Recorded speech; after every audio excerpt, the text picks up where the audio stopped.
নমস্কার বন্ধুরা, Pinki cooking Bengali রেসিপিতে তোমাদের সকলকে স্বাগত জানাই। আজকের রেসিপি তালের বড়া।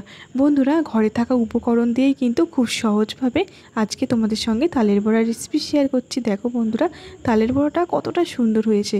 ভেতরে কিন্তু দেখেই বোঝা যাচ্ছে কতটা নরম হয়েছে।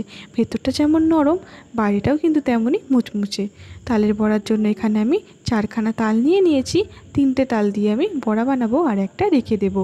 সবার প্রথমে তালের উপরে যে খোসাটা রয়েছে সেটা ছাড়িয়ে নিচ্ছি। শক্ত এই খোলাটা ছাড়িয়ে নিয়েছি। এবার তালটা ধুয়ে নেব। তালের মধ্যে কিন্তু নোংরা মাটি লেগে রয়েছে। জল দিয়ে ভালো করে তালটাকে আমি ধুয়ে নিয়ে চলে এসেছি। দেখো বন্ধুরা, তালটা কতটা সুন্দর।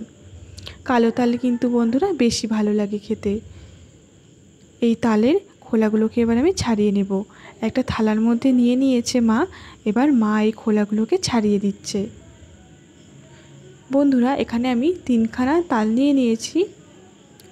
3টে তালে কিন্তু এইভাবে খোলাগুলো ছাড়িয়ে নেব। দেখো বন্ধুরা, পেছনেও কিন্তু খোলা রয়েছে। খোলাগুলো কিন্তু ছাড়িয়ে নিতে হবে। এবার মধ্যিখান দিয়ে তালটাকে আমি ভাগ করে নিচ্ছি। একটা তালে কিন্তু 3খানা আটি হয়েছে। ওপরের যে শক্ত অংশটা সেটা ফেলে দিয়েছে। এবার তালের আটিগুলোকে আলাদা আলাদা করে নিচ্ছে। এই আটিগুলোকে বড় একটা গামলার মধ্যে রেখে দেব, তাহলে কিন্তু মাখতে সুবিধা হবে। এই দুটোও কিন্তু একইভাবে আমি ছাড়িয়ে নিয়েছি। এই গামলার মধ্যে রেখেছিলাম, সেই গামলার মধ্যে কিন্তু আমি অল্প জল দিয়ে দিয়েছি। মা এবার হাত দিয়ে এইভাবে কিন্তু তালের আটিগুলোকে নরম করে নিচ্ছে। এইভাবে তালের আটিগুলোকে মাখলে কিন্তু বন্ধুরা নরম হয়, আর তালের যে শাঁসটা সেটা কিন্তু বের করতে খুব সুবিধা হয়। এইভাবেই কিন্তু সব কটা মা নরম করে নিয়েছে। আর এখানে আমি একটা ঝুড়ি নিয়ে নিয়েছি। এই ঝুড়ির মধ্যে কিন্তু তালের শাঁসটা বের করে নেব, তাহলে কিন্তু অল্প সময়ে খুব ভালোভাবে বের হয়ে যাবে। একটা বড় থালা নিয়েছি, থালার মধ্যে আমি ঝুড়িটা দিয়ে দিলাম। এবার মা এই তালের আটিগুলোকে এইভাবে ঘষে নিচ্ছে। ঘষে ঘষে কিন্তু তালের যে শাঁস সেটা খুব সুন্দরভাবে মা বের করে নেবে। আর এদিকে আমি তালের বড়াতে দেওয়ার জন্য একটা নারকেল নিয়ে নিয়েছি। নারকেলটা আমি ফাটিয়ে নিচ্ছি। নারকেলটা ফাটিয়ে নিয়েছি। এবার মধ্যিখান দিয়ে বলে কোপ দিয়ে নিতে হয়, দা দিয়ে কোপ দিয়ে এবার এই নারকেলটাকে আমার বোন কুড়ে দেবে। আজকে কিন্তু আমরা সবাই মিলেই তালের বড়া বানাচ্ছি। দেখো বন্ধুরা, নারকেলটা কিন্তু কোড়া হয়ে গেছে। আর এদিকে তাল থেকে কিন্তু তালের যে শাঁস সেটাও কিন্তু বের করা হয়ে গেছে।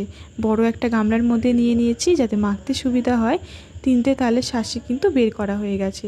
এবার এখানে আমি 500 আটা দিয়ে দিলাম, আর 250 সুজি দিয়ে দিচ্ছি। 500 চিনি দিয়ে দেব। আমি কিন্তু সব কিছুই মাপ অনুযায়ী দিয়ে দিয়েছি। যেই নারকেলটা আমি কুড়িয়ে রেখেছিলাম সেই নারকেলটা দিয়ে দিলাম। ঘরে থাকা সব উপকরণ দিয়েই কিন্তু বন্ধুরা আজকের এই তালের রেসিপি। বন্ধুরা, এইভাবে তাল রান্না করলে কিন্তু খুবই ভালো লাগে। সব উপকরণগুলো দিয়ে দিয়েছি। এবার মা ভালো করে মাখিয়ে নেবে। বন্ধুরা, এর মধ্যে কিন্তু জল ব্যবহার করব না। জল ছাড়াই কিন্তু ভালো করে মিশিয়ে মেখে নিতে হবে। আগে মেখে নেব। এটা কিন্তু একটু আঠালো আঠালো হয়, পরে লাগলে তারপর জল দিতে হবে। সব উপকরণ দিয়ে ভালো করে মিশিয়ে মেখে নিয়েছি। এবার লাস্টে আমি অল্প নুন দিয়ে দিলাম। নুন দিয়ে সামান্য অল্প কিন্তু বন্ধুরা নুনটা দিয়ে দিতে হবে। নুন দিয়ে ভালো করে এইভাবে মিশিয়ে নিতে হবে। মিশ্রণটা কিন্তু বন্ধুরা পুরো রেডি হয়ে গেছে। আর এদিকে কড়াতে তেল দিয়ে তেলটাকেও আমি ভালো মতো গরম করে নিয়েছি। তেলটা গরম হয়ে যাওয়ার পর কিন্তু মিডিয়ামে আঁচটা দিয়ে দিতে হবে গ্যাসের। এবার আমি একটা একটা করে তালের বড়া ভেজে নিচ্ছি। দেখো বন্ধুরা, এরকম কিন্তু শক্ত শক্ত রাখতে হবে। জলা হলে কিন্তু বন্ধুরা ফুরুলি ভালো হবে না। এরকম কিন্তু শক্ত শক্তই রাখতে হবে। তালের বড়াগুলো দিয়ে আমি পাওনা দিয়ে হালকা করে নেড়ে নিচ্ছি, যাতে নিচে লেগে না যায় আর পুড়ে না যায়। নেড়ে নিয়ে আবারও কিন্তু পাশ দিয়ে আমি কটা তালের বড়া ছেড়ে দিচ্ছি তেলের মধ্যে। বন্ধুরা, এইভাবে যদি তোমরা তালের বড়া বানাও তাহলে কিন্তু খুবই ভালো হবে খেতে। এইভাবে চারপাশ দিয়ে আবারও কিন্তু আমি কটা বড়া ছেড়ে দিচ্ছি। আবারও কিন্তু আমি পাওনা দিয়ে নেড়ে নিচ্ছি। যেই বড়া প্রথমে ছেড়েছিলাম সেগুলো কিন্তু তেলের উপরে ভেসে উঠেছে। একইভাবে কিন্তু বন্ধুরা আমি সব তালের বড়াগুলো ভেজে নেব।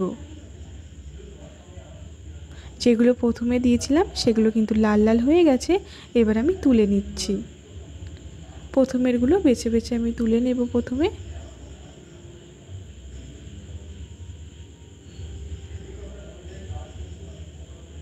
দেখো বন্ধুরা কতটা সুন্দর হয়েছে। প্রথমের বড়াগুলো আমি তুলে নিচ্ছি। তুলতে তুলতে কিন্তু বন্ধুরা সব বড়াগুলোই ভাজা হয়ে গেছে। সব বড়াগুলোই কিন্তু এবার আমি তুলে নেব। আর একইভাবে কিন্তু আমি সব তালের বড়াগুলোকেই ভেজে নেব। তোমাদের রেসিপিটি কেমন লাগলো অবশ্যই কমেন্টে জানিও। যদি ভালো লাগে আমার ছোট্ট চ্যানেলটাকে সাবস্ক্রাইব করে আমার পাশে থেকো। আর কমেন্টে জানিও তোমাদের তালের বড়াটা কেমন লাগলো। দেখো বন্ধুরা তালের বড়া দুটো আমি হাতে তুলে নিয়েছি। ঘষা দিলেই কিন্তু বোঝা যাচ্ছে তালের বড়াগুলো বাইরে দিয়ে কতটা শক্ত হয়েছে আর ভেতরে কতটা সুন্দর নরম হয়েছে। একটা তালের বড়া মাকে বলেছি ভেঙে দেখিয়ে দিতে বন্ধুদের।